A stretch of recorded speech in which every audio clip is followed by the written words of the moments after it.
주님께서 하나님께 주신 오늘 말씀을 받으시길 바랍니다. 오늘의 말씀은 베드로전서 2장 2절에서 10절의 말씀입니다. 우리 한 절씩 나누어 읽어보겠습니다. 제가 먼저 읽겠습니다. 갓난아이 아기들처럼 순수하고 신령한 젖을 그리워하십시오. 여러분은 그것을 먹고 자라서 구원에 이르러야 합니다. 여러분은 주님의 인자하심을 맛보았습니다. 주님께 나아오십시오. 그런 사람에게는 버림을 받으셨으나 하나님께는 택하심을 받은 살아있는 귀한 돌입니다. 살아있는 돌과 같은 존재로서 여러분도 지키는 데 사용되어 신령한 젖이 됩니다. 그래서 여러분은 예수 그리스도로 말미암아 하나님께서 기쁘시게 받으실 신령한 제사를 드리는 거룩한 제사장이 되십니다. 성경에 이런 말씀이 있습니다. 보아라, 내가 골라낸 귀한 보통이 돌 하나를 시온에 둔다. 그를 믿는 사람은 결코 부끄러움을 당하지 않을 것이다.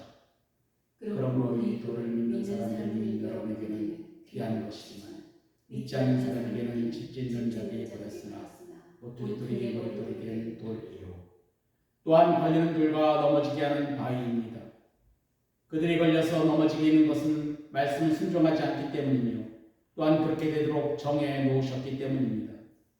그러나 여러분은 택하심을 받은 족속이요 왕같은 제사장들이요 거룩한 민족이요 하나님의 소유된 백성입니다.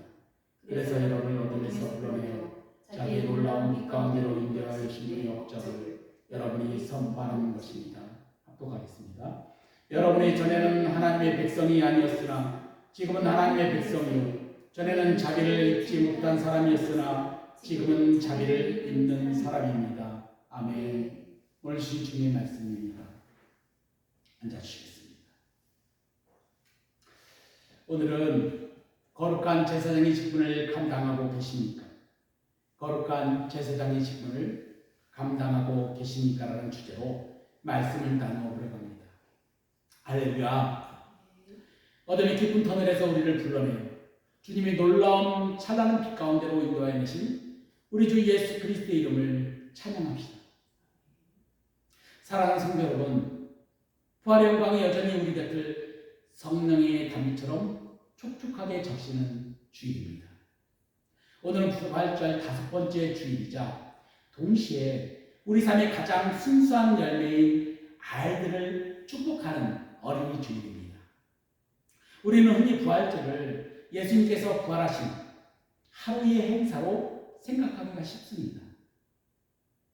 하지만 교회의 전통 속에서 부활절은 단 하루의 축제가 아닙니다.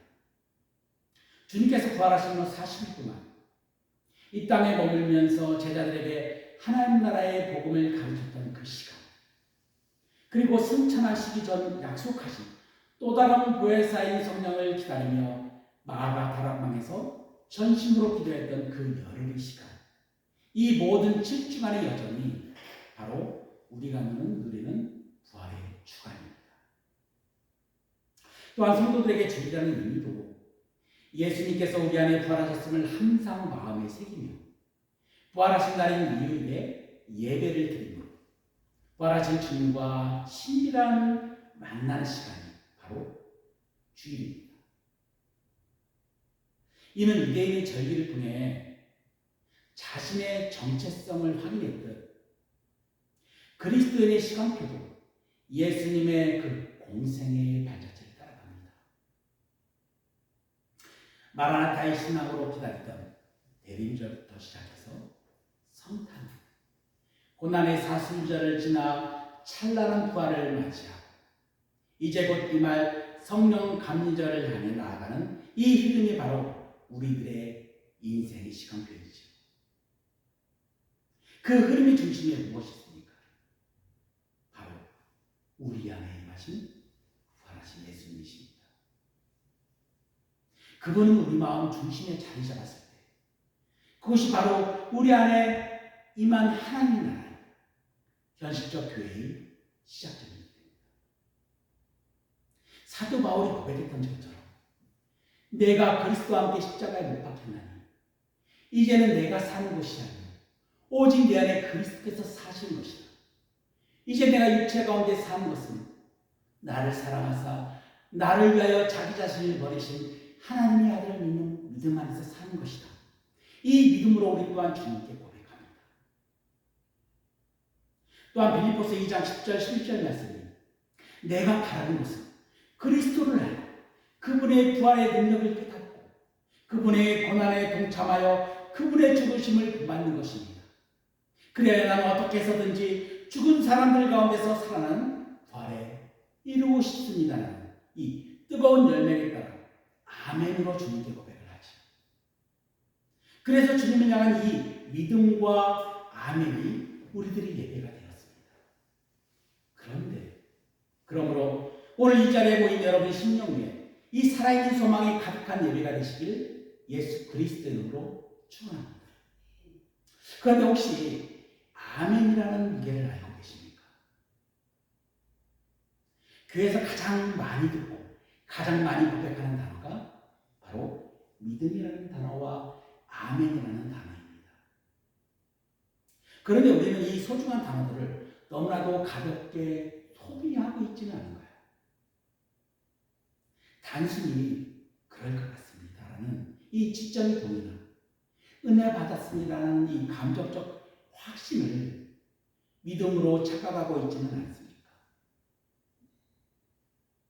그러나 그 당시 예수님만이 나의 키리오스, 주님이시며 나의 구세주입니다라는 믿음의 고백에 대한 이 고백은 자신의 온 생명을 걸었고 주님께도 모든 것을 바치고자 하는 결단. 지적인 논의나 머리의 계산이 아니라 내 존재 전체를 주님께 맡기는 사건이며 행함이었습니다. 그러므로 성경이 말하고 있는 믿음은 지적인 동의나 머리의 계산이 아닌 주님을 향한 전 존재로서의 신뢰함과 이존함을 말하고 있는 것입니다. 히브리어로 믿음을 뜻하는 단어인 아만 혹은 에무나를 깊이 살펴보고자 합니다. 두 단어에서 파생된 단어인 바로 우리가 매일 외치고 있는 아멘과 피스토스입니다. 이건 헬라어이죠. 아만은 단순히 지적으로 믿는 것을 넘어 신뢰하고 있다라는 행동과 기초를 의미합니다. 그래서 이 아만이 단단히 받치다, 기둥이 흔들리지 않게 붙잡다라는 이 아만이라는 동사에서 유래한 단어인 이 아멘은 하나님의 신실하신 말씀에 근거하여 그 말씀이 내 삶에 그대로 이루어질 것을 확신하는 능동적인 신앙 고백이죠. 그러므로 아멘은 나의 감정이나 의지가 아닌 하나님의 살아있는 말씀을 내 마음에 깊이 새깁니다. 내 마음에 품습니다. 또한 성령께서 주시는 말씀에 대하여 전적으로 의지하고 신뢰한다는 표현하는 이 단어였습니다. 우리가 또한 그렇게 고백하고 있죠. 그런데 아멘에서 파생된 이 명사의 어인 히브리어 에무나는 또한 단순히 지적인 동의를 넘어 인생이라는 폭풍 속에서도 흔들리지 않고 정실하게 책임을 다하는 충성된 마음을 뜻합니다. 그래서 어떤 해석가는 이거를 견딤이라고 해석하기도 합니다. 구약에서 믿음으로 번역되기는 하지만 주로 성실하게 감당해야 할 직분이나 태도를 나타내는 단어입니다. 또한 히브리어 에무나에서 번역된 피스토스, 이것도 믿음으로 번역되기도 하지만 예수님 당시 헬라어 피스토스도 마찬가지였습니다. 상인들이 계약을 맺을 때 이 단어를 사용했고요. 장군과 군인이 목숨을 건 충성을 맹세할 때도 이 단어를 사용했습니다. 그리고 친구가 의무를 지킬 때 쓰였던 단어였습니다. 즉, 이 피스토스라는 이 믿음은 혼자만의 고백이 아닌 관계 속에서의 고백이라는 것이죠. 하나님과의 친밀한 관계 안에서 변치 않는 신뢰와 성실함을 보이는 태도, 그것이 바로 피스토스입니다.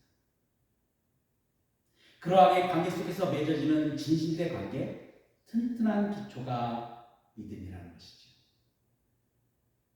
그러므로 우리가 하나님을 믿는다는 말은 하나님과의 친밀한 관계 안에서 변치 않는 신뢰와 성실함을 의미하기에 성도가 가져야 할 마땅한 신앙적 태도이며 성실하게 감당해야 할 직분입니다. 그것이 바로 우리가 회복되어야 할 진짜 믿음의 얼굴입니다. 오늘 본문 2절에서 보면 갓난아기들처럼 순수하고 신령한 젖을 그리워하십시오. 여러분은 그것을 먹고 자라서 구원에 이르러야 합니다라고 베드로는 그 당시 이 튀르키예 지방, 소아시아 지방의 성도들과 그리고 우리들에게 권면을 하고 있습니다. 그런데 여기서 신령한 젖, 이 젖이라는 칼날을 사모하고 권면하는 이 신령하라는 헬라어가 바로 로기코스입니다. 이 로기코스는 요한복음 1장 1절의 말씀입니다. 태초에 말씀이 계셨다. 이 말씀은 하나님과 계셨다. 그 말씀은 하나님이셨다. 그래서 이 말씀이라는 단어인 헬라어 로고스에서 파생된 형용사로 이성적인, 합리적인, 합당한이라는 뜻을 가집니다. 또한 로마서 12장 1절의 말씀입니다. 여러분의 몸을 하나님께서 기뻐 바칠 만한 거룩한 산 제물로 드리십시오. 이것이 여러분이 드릴 영적 예배입니다라는 이 영적 예배에서 영적이라는 이 단어가 로기코스로 또한 사용되었습니다. 즉 우리가 드리는 가장 합당한 예배가 바로 말씀의 젖을 간절히 사모하는 것이 예배라는 것이죠. 그것이 영적 예배라는 것입니다. 그럼 왜 베드로는 갓난아기들처럼이라는 표현을 사용하셨을까요? 이는 믿음이라는 히브리어 아만이라는 단어의 유래가 아기를 꼭 끌어안은 유모의 팔을 아만이라고 부르기도 하였고 큰 기둥을 떠받치는 주춧돌을 아만이라고 부르기도 하였습니다. 그러하게 이 아만이 파생된 헬라어 아멘도 이 말처럼 저는 이 말씀이 저희 전부를 기대합니다 라는 아기가 엄마의 몸에 전적으로 의지하는 몸의 고백이라는 것이죠. 그래서 이 비유를 사용한 것입니다. 그래서 신생아인 갓난아기라는 은유적 표현을 써서 물과 성령으로 태어나고 거듭난 자들이 본능적으로 어머니 젖을 강력하게 갈망하고 그리워하는 것, 그것이 바로 아멘이라는 고백입니다. 이는 또한 젖을 먹지 않으면 살 수 없다는 본능적인 갓난아기 상태인 순전한 믿음을 의미하기도 하죠. 분명 믿음은 들음에서 나고 들음은 그리스도의 말씀으로 말미암는다고 그리고 말미암으로 우리 안에 역사합니다. 그래서 구원에 이르게 하는 믿음을 하나님께서 주시는 선물이라고 얘기합니다. 그런데 왜 선물이라고 말하고 있을까요? 젖은 어머니 몸에서 값없이 나옵니다. 말씀은 하나님의 전적인 구원의 은혜로부터 나옵니다. 이는 구원자 되시며 믿음이 창조자이시오 마침자이신 분이 바로 말씀이신 예수 그리스도 한 분뿐이기 때문입니다. 성도 여러분 오늘 이 아침 주님의 말씀을 읽도록 절박하게 갈망하고 계십니까? 이 본능적인 갈망이 일어날 때 비로소 우리들의 영적 생명은 자라나기 시작합니다. 그러하게 역설적으로 하나님의 말씀인 예수 그리스도를 사모하는 갈망이라 이 땅에 다시 오셔서 완성하실 하나님 나라의 이 소망이 없다면 그리스도인들의 생명은 자라날 수 없다라고 본문 말씀에서 기록되어 있는 것이죠. 또한 산돌이신 예수 그리스도의 터 위에 세워진 공동체의 정체성도 이 말씀으로 이어지고 거룩한 제사장으로 우리 모두를 부르신 삶도 말씀대로 살아가는 이 말씀이기에 그렇습니다. 그래서 말씀이신 주님께서 지금 우리들에게 이런 질문을 던지시죠.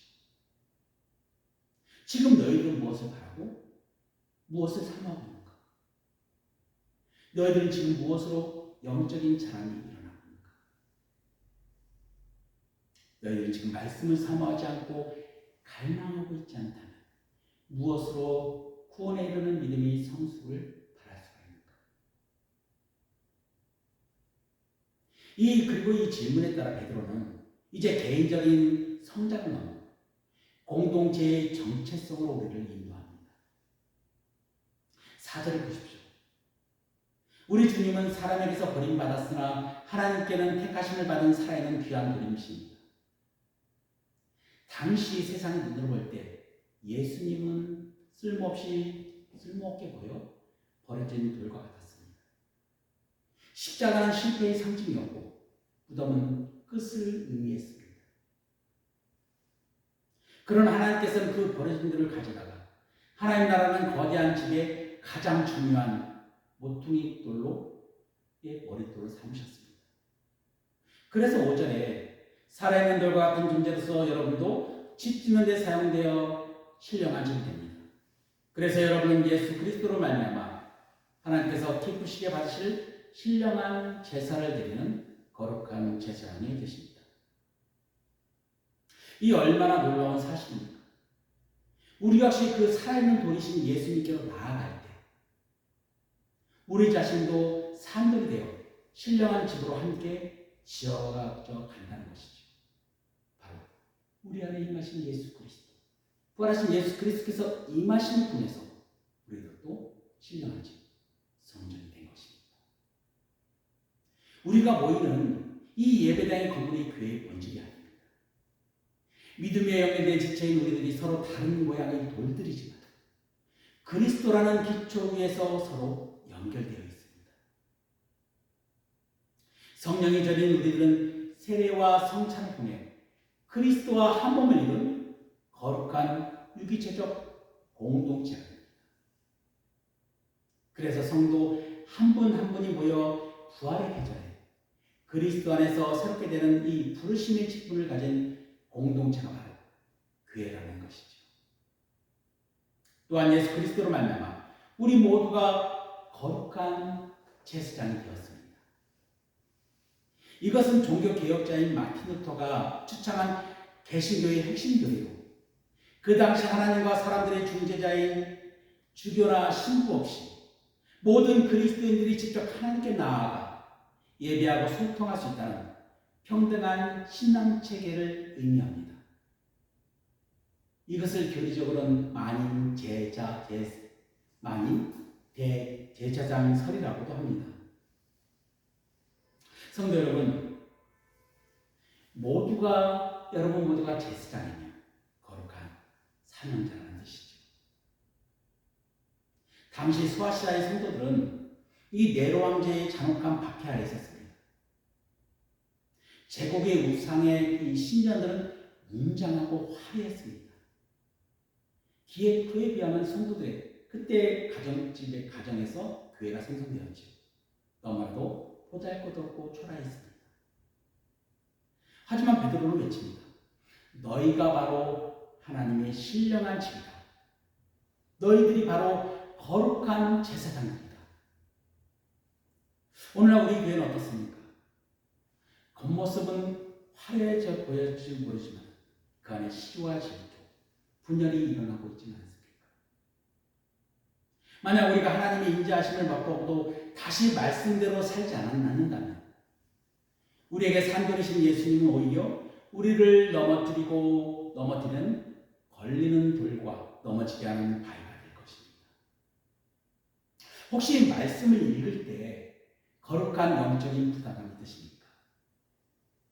아니면 이 말씀대로 살아갈 자신이 없다라고 하는 이 생각이 드십니까? 분명 우리가 그리스도의 몸이라는 정체성을 회복할 때 세상의 어떤 음부의 권세도 우리를 이기지 못할 줄을 믿습니다. 그러므로 오늘 우리 모두는 주님께서 말씀하신 이 세 가지 부르심에 대하여 따라 살아가야만 합니다. 이 부르심의 첫째는 신령한 자신 말씀을 사모하는 자로서의 부르심입니다. 두 번째는 우리 모두가 산도 위에 세워진 교회 공동체 안에서 그리스도의 몸으로서의 부르심입니다.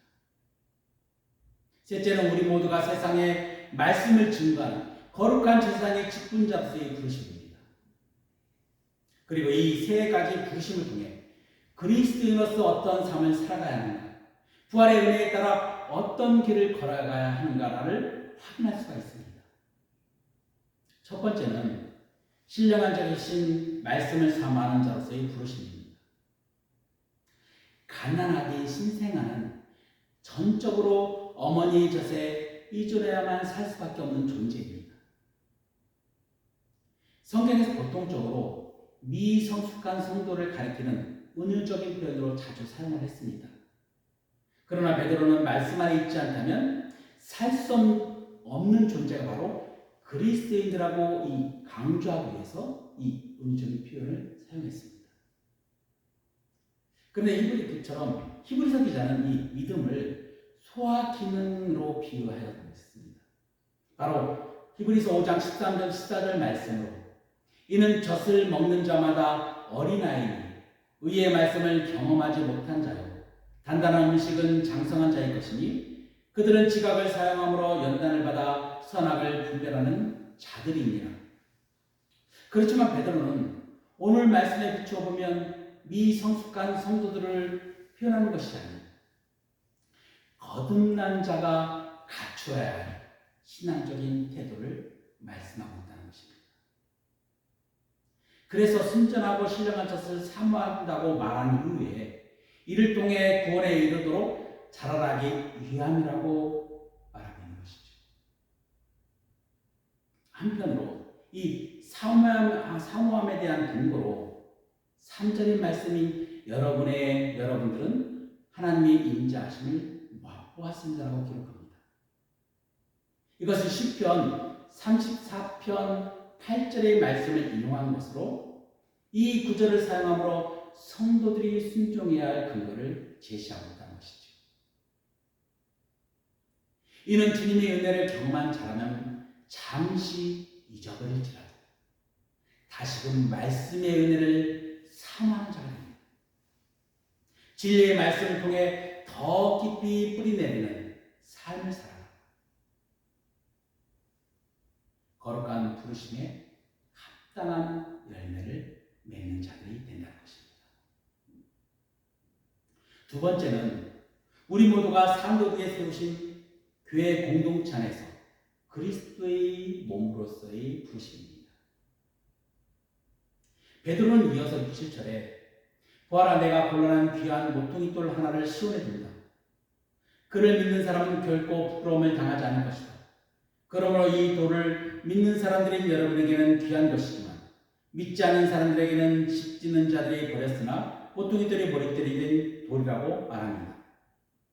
이는 시편 또한 118편 22절 말씀을 인용한 것으로 건축자가 버린 돌이 집 모퉁이돌이 머릿돌이 되었나니를 인용한 구절입니다. 오늘 말씀 통해 또한 거친 돌들이 뒹구는 공사장으로 우리를 인도합니다. 베드로는 예수님을 살아있는 귀한 돌이라고 말씀하셨습니다. 묘사했죠. 그런데 이 돌들은 세상 사람들에게 버림받은 돌이었습니다. 당시 로마의 권력자들과 대제사장들과 그리고 장로들은 예수라는 돌을 보며 이 돌은 우리 제국을 세우는데 쓸모가 없다라고 던져버렸습니다. 십자가는 그 버림받음의 정점이었습니다.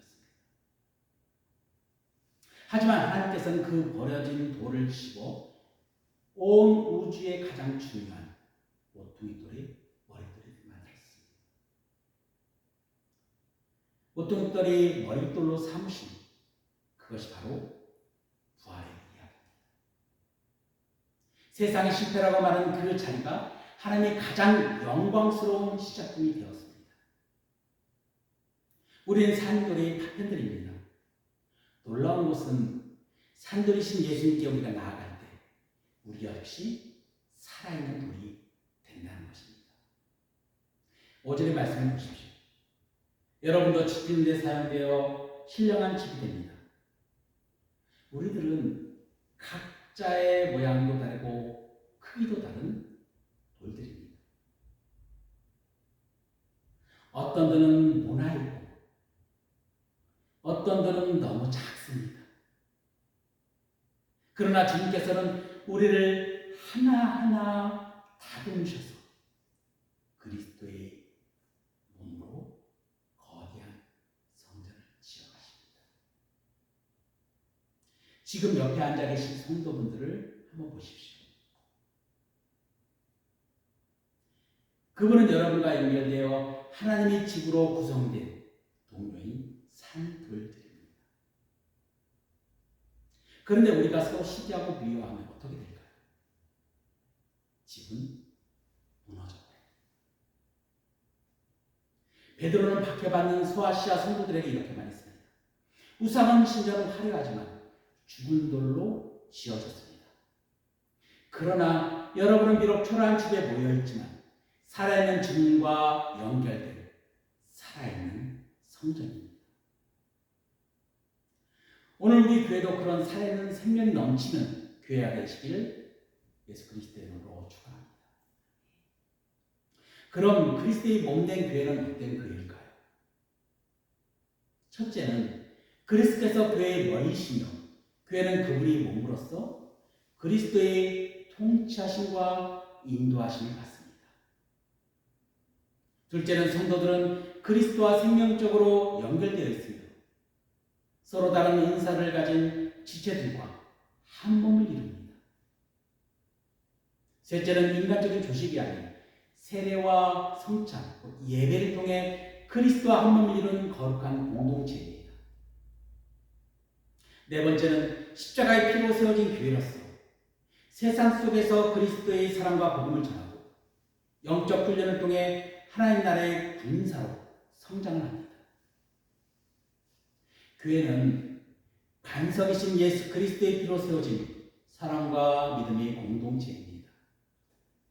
그래서 가이사랴 빌립보에서 예수님께서는 제자들에게 내가 이 반석 위에 내 교회를 세우리니 음부의 권세가 이기지 못하리라고 말씀하신 것이죠.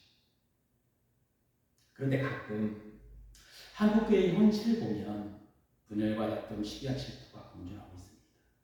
참 안타까운 일이죠. 그래서 다시금 우리가 주의할 점은 교회의 공동체 안에 있다 할지라도 하나님이 인자하심을 맛보고도 다시 말씀대로 살아가지 못한다면 그 말씀은 우리들에게 걸림돌이요 넘어지면 바위가 됩니다. 그래서 8절에 또한 걸리는 돌과 넘어지는 바위입니다. 그들이 걸려서 넘어지는 것은 말씀을 순종하지 않기 때문이며 또한 그렇게 되도록 정해 놓으셨기 때문입니다라고 기록하고 있습니다. 그러나 주님께서 세우신 이 핏값으로 세우신 믿음의 공동체에게 교회는 희망이 있고 교회는 소망이 있습니다. 왜냐하면 교회의 머리는 예수 그리스도이시기 때문이죠. 또한 산돌에서 들은 이 돌은 헬라어 리도스로 하나님의 영적 성전의 주춧돌로서의 그리스도를 비유하나 이 단어가 예수님의 빈 무덤을 지칭할 때 사용되었기에 예수님의 이 그리스도의 무덤과 그곳에서 발생한 사건이 그리스도의 부활로 어떤 학자는 해석하기도 합니다. 세 번째 부르심은 우리 모두가 세상의 말씀을 선포하는 거룩한 제사장으로서의 직분자로서의 부르심입니다. 9절 말씀에서 보면 여러분이 택하심을 받은 족속이요 왕같은 제사장들이요 거룩한 민족이요 하나님의 소유된 백성들입니다. 그래서 여러분들을 어둠에서 불러내어 자기의 놀라운 빛 가운데로 인도하신 분이 역적을 여러분이 선포하는 것입니다. 드디어 오늘 설교의 핵심 주제인 구절에 달았습니다. 이 구절은 주님께서 부르신 모든 자들의 정체성이 우리 그리스도인들이 신분증과도 같습니다. 첫째는 하나님의 택하심을 받은 귀한 족속이라는 것입니다. 주님께서 우리를 지명하여 부르시며 너는 내 것이라고 말씀하셨습니다. 둘째는 왕 같은 제사장들입니다. 가장 고귀한 직분을 주님께서 우리에게 주셨습니다. 왜 그런가요? 예수 그리스도의 피로 성소에 들어갈 담력을 주셨기 때문입니다. 그래서 진히 우리는 하나님께 기도를 드리는 것이죠. 세 번째는 하나님 나라에 들어가는 거룩한 민족입니다. 그래서 세상과 구별된 삶을 살아갑니다. 네 번째는 하나님의 소유된 백성들이라는 것이죠. 그래서 우리 주님은 오직 예수님 한 분이십니다. 이는 출애굽한 이스라엘 백성들에게 하나님께서 주신 언약의 말씀이었습니다. 출애굽기 19장 5절 6절 말씀에 세계가 다 내게 속하였나니 너희가 내 말을 잘 듣고 내 언약을 지키면 너희는 모든 민족 중에 내 소유가 되겠고 너희는 내게 대하여 제사장 나라가 되며 거룩한 백성이 되리라. 너는 이 말을 이스라엘 자손에게 전할지니라. 그리고 이 약속의 말씀에 따라 예수 그리스도의 피, 십자가의 피로 세워진 교회가 바로 그 약속의 성취임을 선언하는 것입니다. 구약의 제사는 오직 선택받은 네 지파만 할 수가 있었습니다. 그들은 하나님과 백성 사이를 잇는 중보자였죠. 그들은 5가지의 직분을 감당했습니다. 첫째는 백성들이 가져온 재물을 성소에서 번제와 소제, 속죄제와 속건제와 화목제 이 제사를 하나님께 백성들을 대신해서 드림으로 백성들의 죄를 사하고 하나님과 화목케 하는 중보자의 역할을 했습니다. 둘째는 하나님과 백성 사이에 율법을 가르치고 전달하는 교사 역할을 했습니다. 백성들이 하나님 뜻을 알고 살아가도록 지도했다는 것이죠. 세 번째는 전염병이나 질병에 걸린 환자의 치유 여부를 판정하거나 재물과 사람이 정결 여부를 판별하여 공동체의 거룩성을 유지시켰습니다. 넷째는 우림과 둠밈 등을 사용하여 국가의 중요사나 백성들의 질문에 대하여 하나님의 뜻을 받아서 전달했습니다. 다섯 번째는 제사를 드린 후에 제사장으로서 하나님께 백성들을 위해 기도하고 축복을 빌어주는 역할을 하였습니다. 그런데 이제 베드로는 박해받는 평범한 성도들에게 여러분이 왕과 같은 제사장들이라고 선포합니다. 이것은 혁명적인 선언이죠. 목회자인 저뿐만 아니라 여러분 모두가 하나님 앞에 직접 나아가는 제사장들이라는 것입니다. 그럼 여러분은 현재 거룩한 제사장의 이 직분을 감당하고 계십니까? 이 거룩한 제사장의 직분을 감당하고 계십니까라는 이 질문은 교회 안에서 교회 봉사나 기도를 열심히 하느냐라는 이 질문보다 훨씬 넓은 의미를 담고 있습니다. 여러분의 제단은 주일 아침 예배당에만 있는 것이 아닙니다.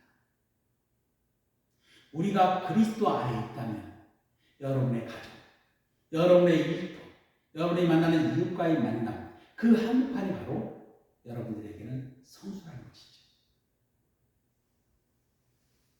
그것에서 여러분은 하나님의 말씀을 맡은 자로서 어둠 속에 있는 사람들을 빛으로 인도하는 중보자가 되어야 합니다.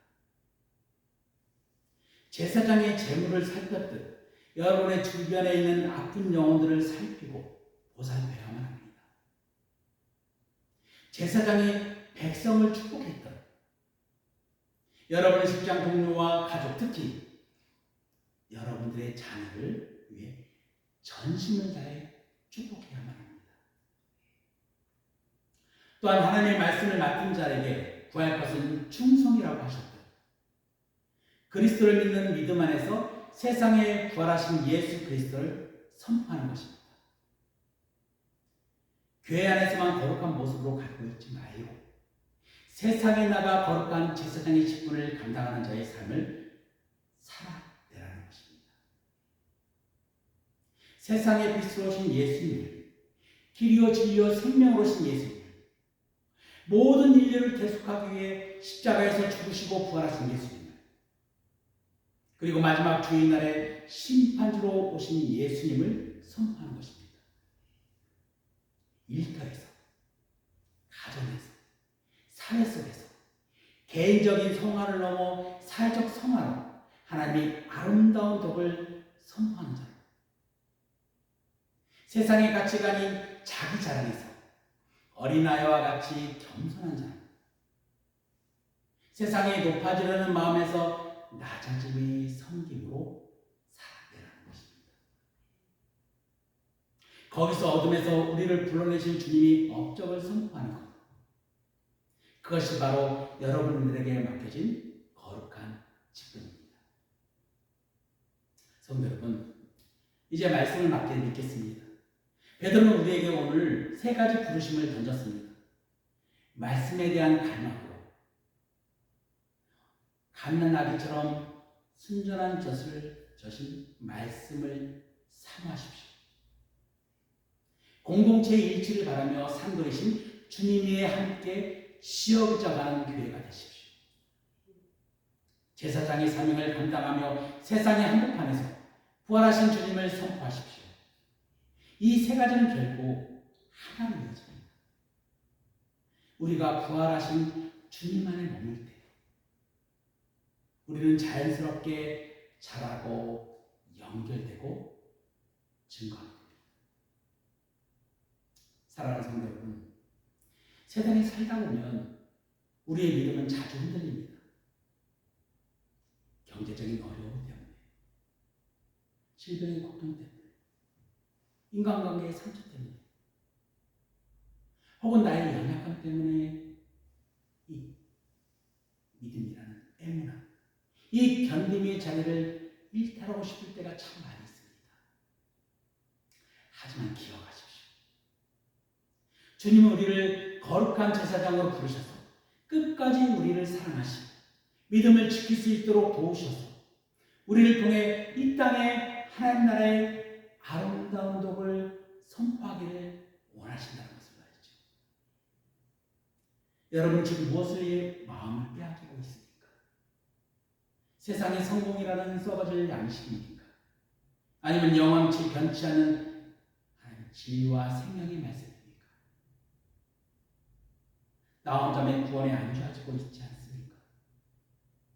아니면 이웃을 하나님께로 인도하는 제사장의 삶을 살고 계십니까?